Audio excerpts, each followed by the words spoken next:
Hey friend, my name is Bryce Henson, CEO of Fit Body Bootcamp and one of your co-hosts here at the Fit Body Inside Look. Now this show is for our franchise partners and for those who are interested in joining our brand, where we execute meaningful interviews with our franchise partners, internal HQ team, coaches and clients to be able to provide you more insight and to get more acquainted with our brand and also to showcase the business opportunity available. Thanks so much and enjoy the episode.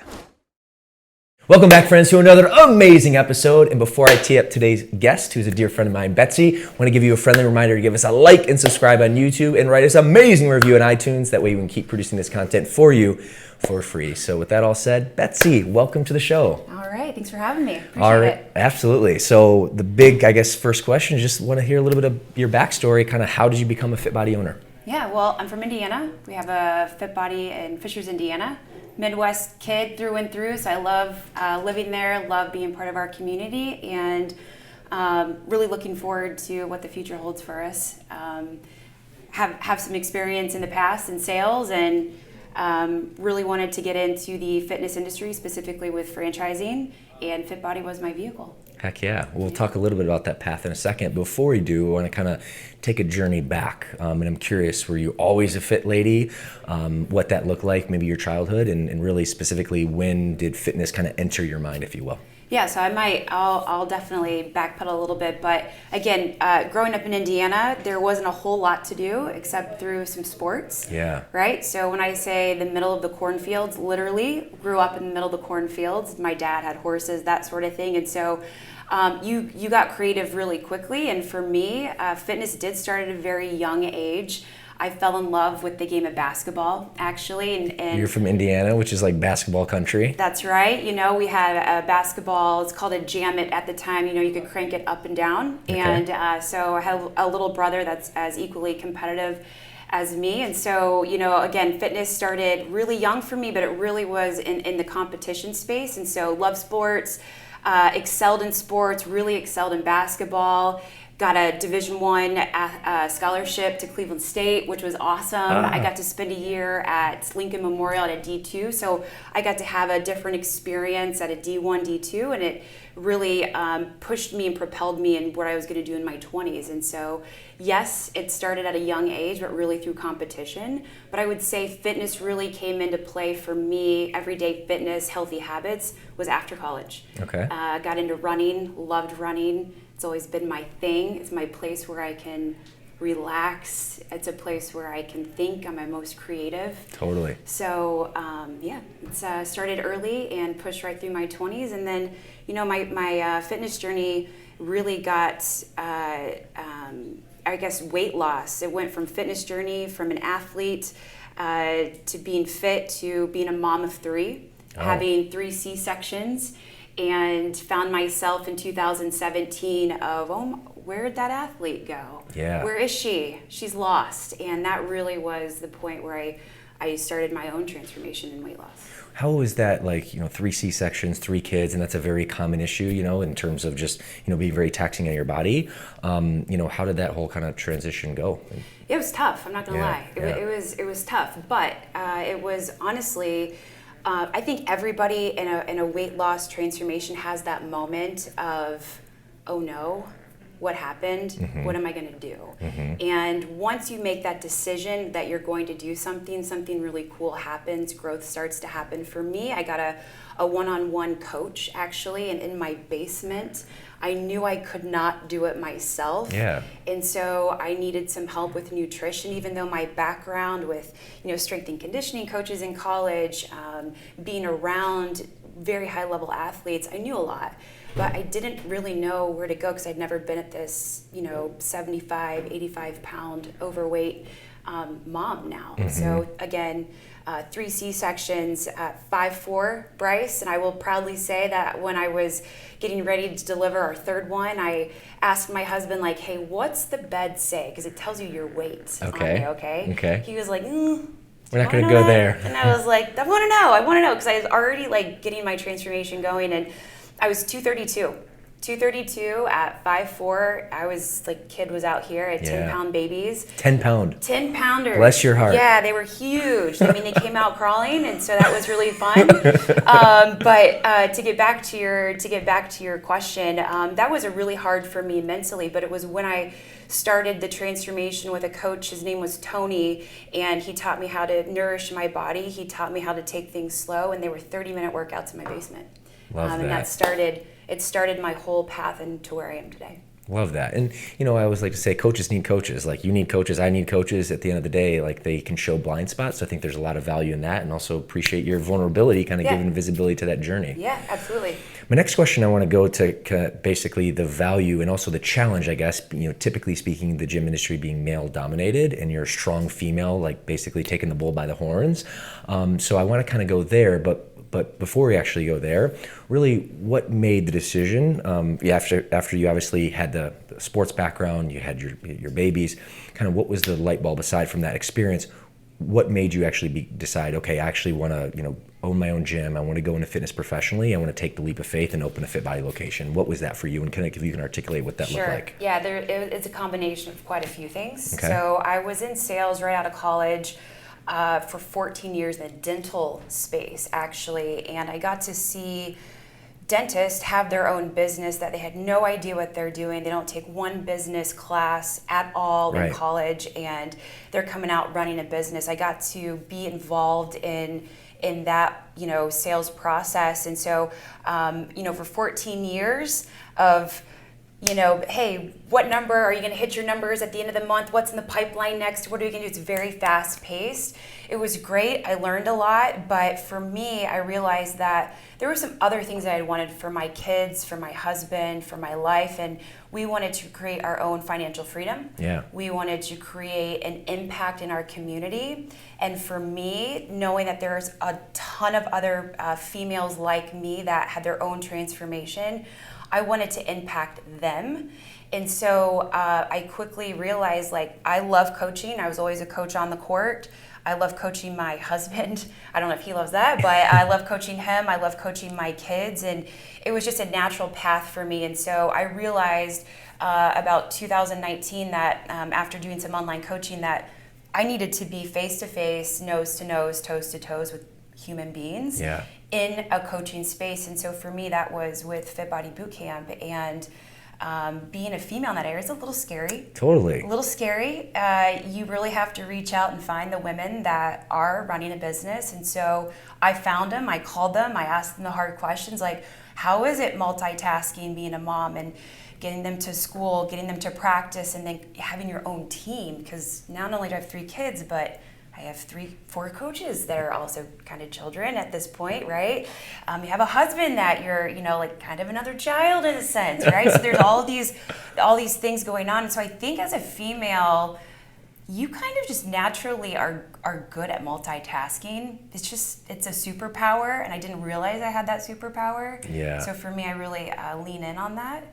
I would say as a female, a business owner in a male space too, is lean in on those superpowers, and don't be afraid that you're not good enough. Because I think sometimes that can be, at least for me it was, can I compete? Can I handle this? Am I good enough to do this? And the answer is always yes, because you definitely can. Totally. Love that. Yeah. Speaking of husband support, and Jason's here with us in the studio being supportive of you, and we're just hearing live from Nashville, Tennessee in a mastermind, and I think this is awesome. So from that perspective, what was his positioning, or I guess feedback, maybe excitement or concerns when you're like, hey, this is what I want to do, being that you were leading the way? I think he thought I was crazy at first, right? We had a very comfortable life, being in sales, corporate sales, both of us. We made a really nice cush lifestyle. It was very comfortable. Yeah. And I think initially it was like, what? Are you sure you want to do this? And it's like, we have to do this. We are going to make such an impact in our community. Our kids are going to see it. So I was really kind of selling him in a sense at first, but he became the supportive role for us, for sure. We made a plan once we knew that this was where we were going to go with our life. He stepped up to the plate, and he kind of took over mom role a little bit, which is huge. I think you have to have a supportive partner that is willing to do some things they're not used to. Totally. Right? He stepped up to the plate majorly for us. And then he also carries his full-time job still. while we're I guess getting to where we need to be. Yeah. For that to go. Love that. So, what a guy, by the way. And Yeah. Jason, appreciate you, buddy. Now, let's talk about you launching and your initial goal. So you went through this journey, you decide, okay, I'm going to be a strong female, I'm going to do this, I'm going to make a big impact in my community. What were your initial goals? And actually, I know, just being friends with you, you were looking at some other, competing franchise systems. So one, kind of take us through the journey, why you decided on Fit Body Bootcamp, and then what were your initial goals when you wanted to launch Fishers, which is near Indianapolis, yeah? Yep, suburb of Indianapolis. So so like I said, in my sales job, I actually covered Indiana, Ohio, Michigan, which if you're not from the Midwest, that's a very large geographical space. Yeah. And so every day going from Indianapolis to Detroit or Indianapolis to Grand Rapids, you had about a 5-hour drive. And so I listened to podcasts constantly, knowing that I wanted to own a business, knowing that I was being called to be this entrepreneur. It's all I did. I was a sponge, could not get enough of it. And so we had the opportunity to actually buy into a different franchise, and we were about 2 weeks away from signing papers. And I was listening to another a franchise podcast, and Bedros was on speaking. And I'm listening as we keep getting into the conversation. I immediately was like, this is where I need to be. I'm in the wrong franchise. Like, we are getting ready to sign the wrong franchise. And so I was 4 hours into a drive to Detroit, called Jason, and I said, coming home, we're in the wrong franchise, we're going the Fit Body way. And he was like, what? What do you mean? What are we gonna do? and I said, yeah, these are my people. And so on my way back home for 4 hours, I actually listened to this podcast, and I heard you, and I heard Bedros, and then I listened, I think, to as many episodes as I could. And I knew, they're a self-development company. I'm all about growth. They care about their people. I want to care about my people. If they care about me, I can care about my people, and it's going to be this nice cohesive circle. And so that's how I made my decision. It was on the phone with as many Fit Body owners as possible. I went down the list. I called all of them and decided, we're doing this. And I think that was your first question. I don't remember the second question that you had. Yeah, great answer, by the way. That's very insightful. Second question was, what were your goals? What did you really want to accomplish when you decide, okay, we're in the wrong franchise, we got to go the Fit Body way? What was your vision, and how would you define success with that mindset going in? Sure. So I think it has already evolved, but initially, I wanted to just control my life a little bit more. My goal was to create a legacy for our kids. The goal was to create a high impact with our community. In the Midwest, there's a lot of unfit people. It's a problem. Yep. You see it everywhere. There's more fast foods available. I mean, anywhere you turn, they're there. Yeah. And I wanted to be part of the solution. I wanted to change lives. And that was my initial goal. My goal now today, not too far along into it, has changed. My goal is to now grow my coaches and have my coaches grow our members. I have a very young staff, but they're awesome. I would say they're the best. And for me, if I can get them to the point where they want to open up their own business and I can help grow them as a business owner and help them become financially free, now that's my goal. In addition to all of the other things that you can do at a community level, but I want to show them that they can, because I didn't have that in my 20s. I didn't have anybody that believed in me, the way that I needed the push. I had to find my own way. I would say that I got a late start into the entrepreneur space, and I want them to know that that is available if they want it. And help be their belief system. Yeah, awesome. Yeah. I love that. Fires me up. Yeah.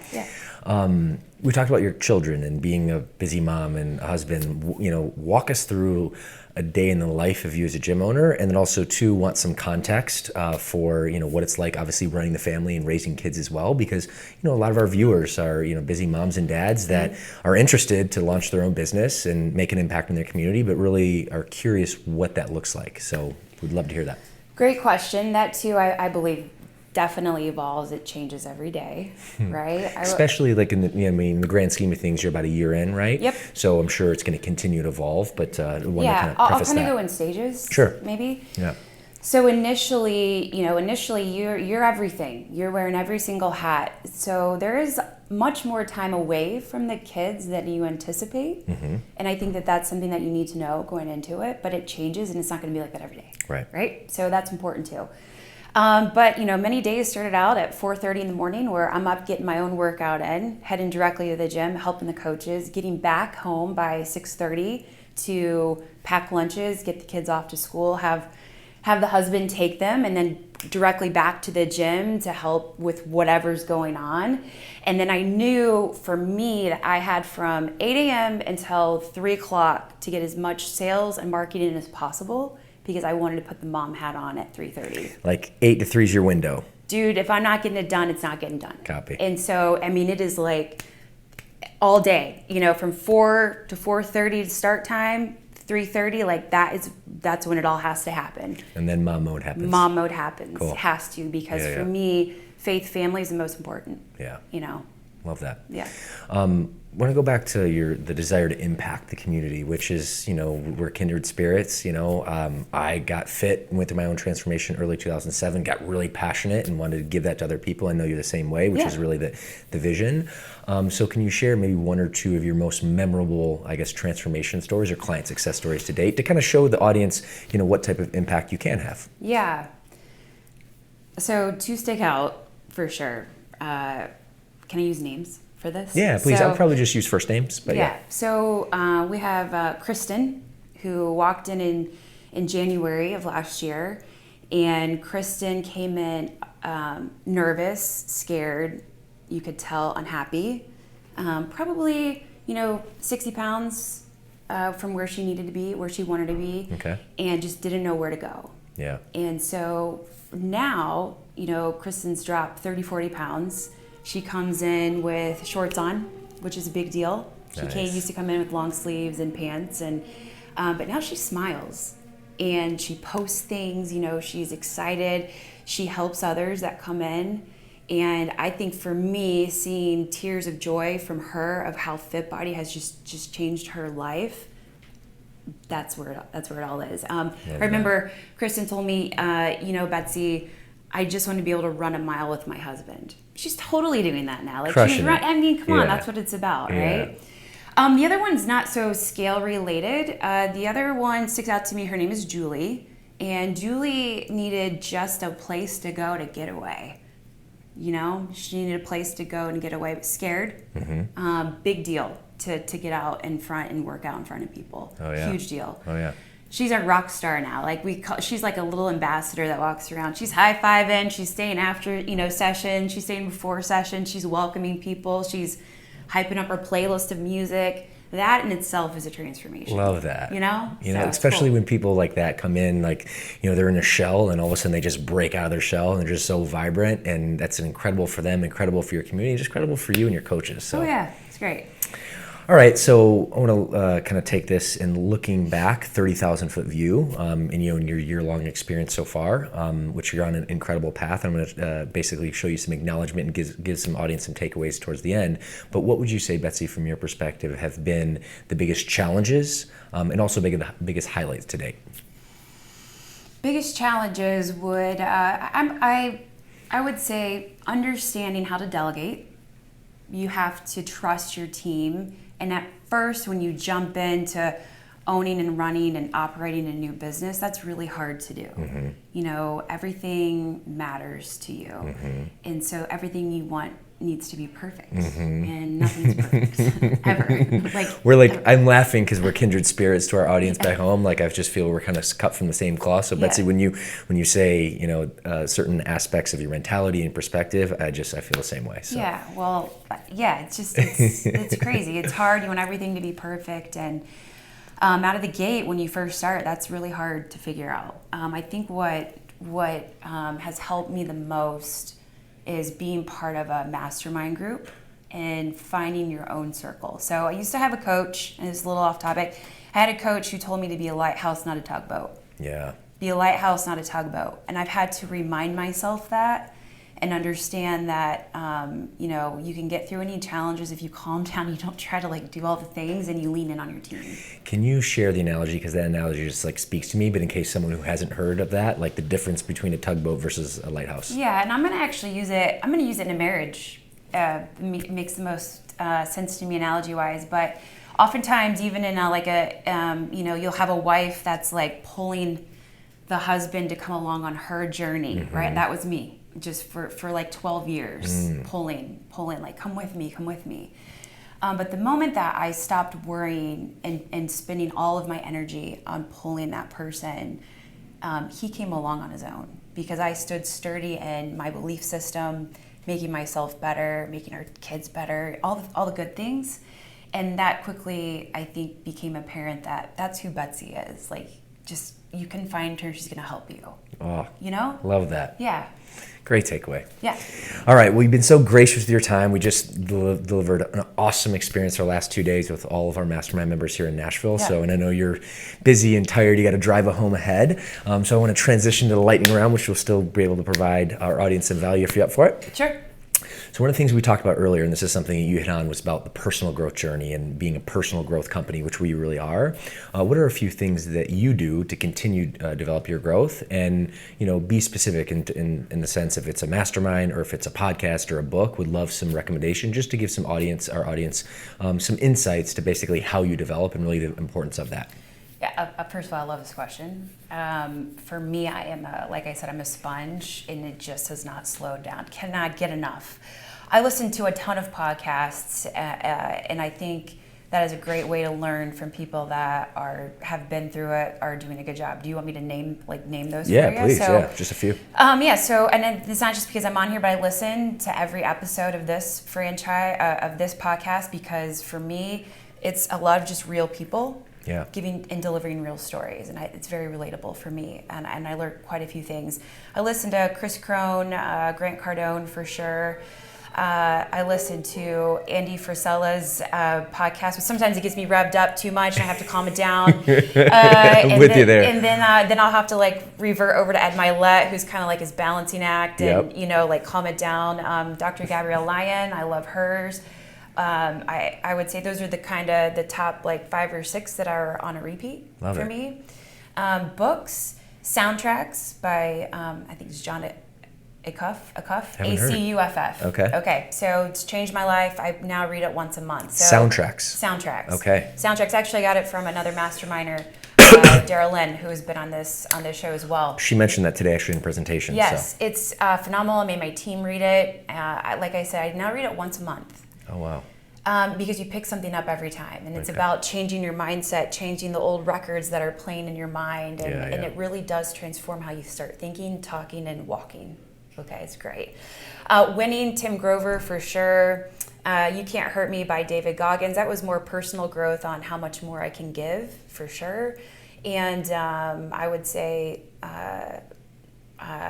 what's the book? Knowing How to Lead When You're Not in Charge. Leading When You're Not in Charge. Yeah, Leading When You're Not in Charge. Yeah, forget the author, but that's an incredible book as well. I would say, so things like that, self-development, growth are a constant influx for me. Being part of masterminds has been huge. Something that you said to me early on, when I came into the franchises, I asked the question of, what if you don't have the circle that's making you better?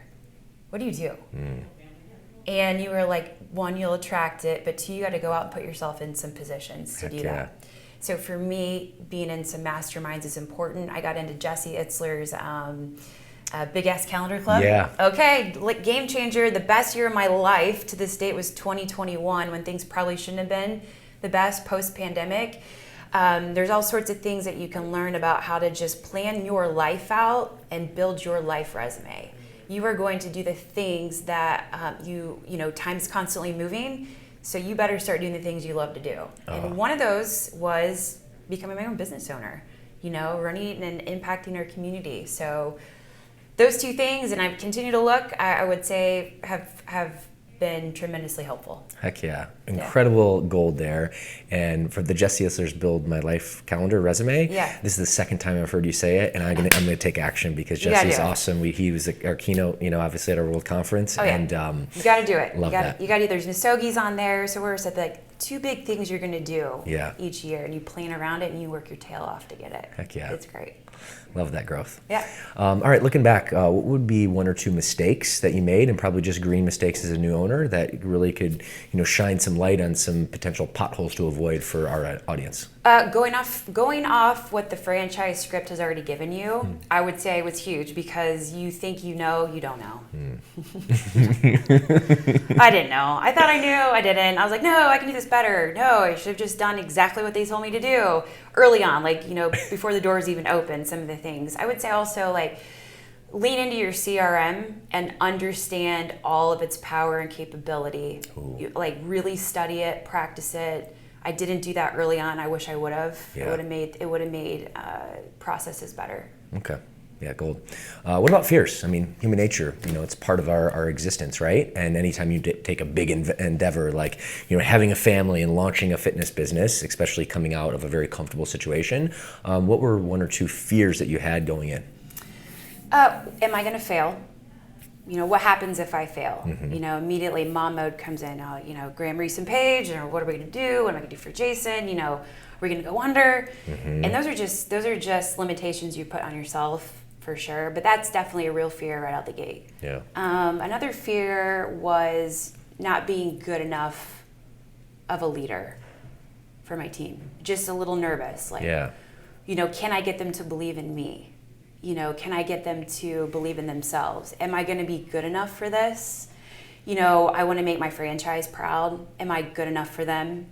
And I think you just have to change your mindset. But those were the two things that I was worried about the most. Yeah, thank you for sharing. Yeah. It's tough to be vulnerable, but it's, I've felt the same way in many ways that you just articulated, and it's just common. So thank you. Yeah, absolutely. What would you say would be, I guess, a common misconception from a gym owner's life? Because it certainly can be, exciting, and if you're looking at someone who's healthy and fit and all this, positivity going on, what would you say would be maybe a misconception that an outsider looking in doesn't really know about, someone who is, a fitness professional, successful fitness professional like you?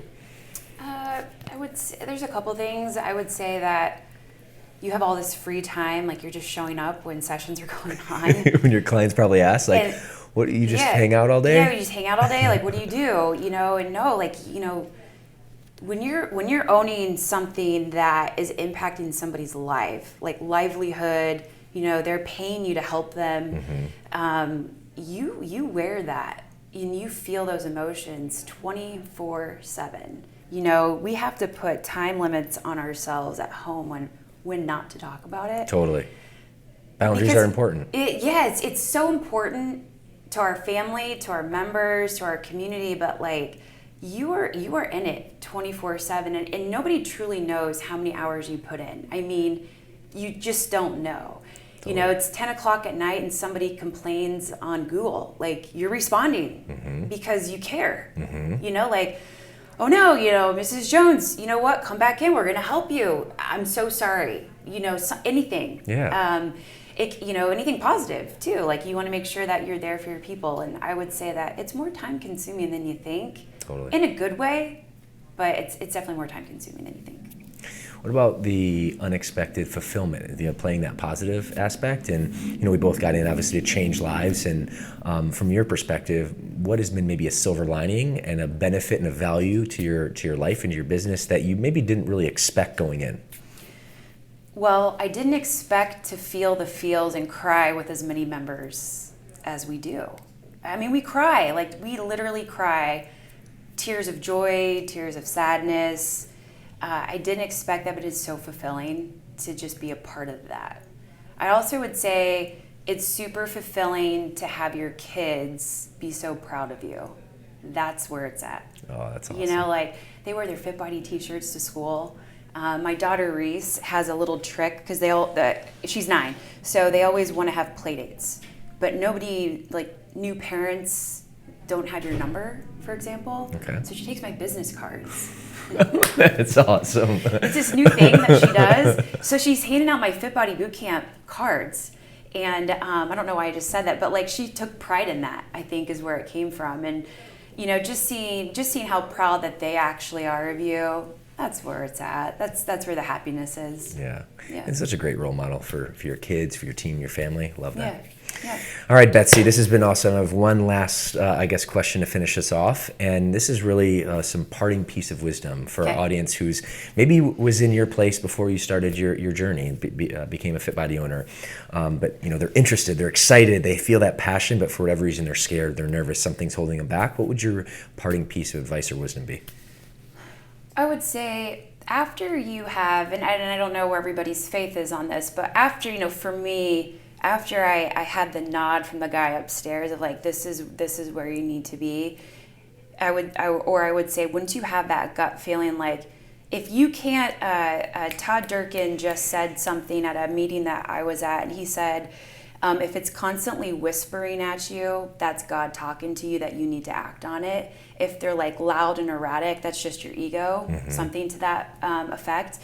And so once you feel those and hear those whispers and you get that gut feeling, you just have to do it. Like, you just have to take the leap forward and understand that everything's going to work out. Everything will fall into place when it needs to happen. Don't compare yourself, don't compare your journey to anybody else. Just do your thing, put your head down, smoke and mirrors, as I would say, and just go for it. Oh, yeah. Betsy, you were awesome. No, thank you. So before we wrap today, I just want to basically take a second to acknowledge you. I love how you show up. I love how we became such great friends in just a short period of time. I remember meeting you at World Conference in 2021. It was actually when I just was appointed the CEO position. And it's interesting. I just knew. I was like, this gal is going to be an incredible owner. Thank you. Your source of positivity, inspiration. And it's no secret to me why you've been massively successful in just 12 short months. Like, we're just getting started. Yeah. So I want to thank you, acknowledge you for being just a great friend, a great business partner, and just for the impact that you're making in people's lives. Yeah, well, likewise, you're a mentor to me, and I couldn't ask for a better leader. I've never had a leader with the type of emotion, connection to every single person in the room. My husband and I talk about all the time, that Bryce and that Barrett, man, it's in their blood. They know your name, they give you a hug, and they don't forget who you are. That, to me, boom, that's all I need. So thank you. I appreciate that. Yeah.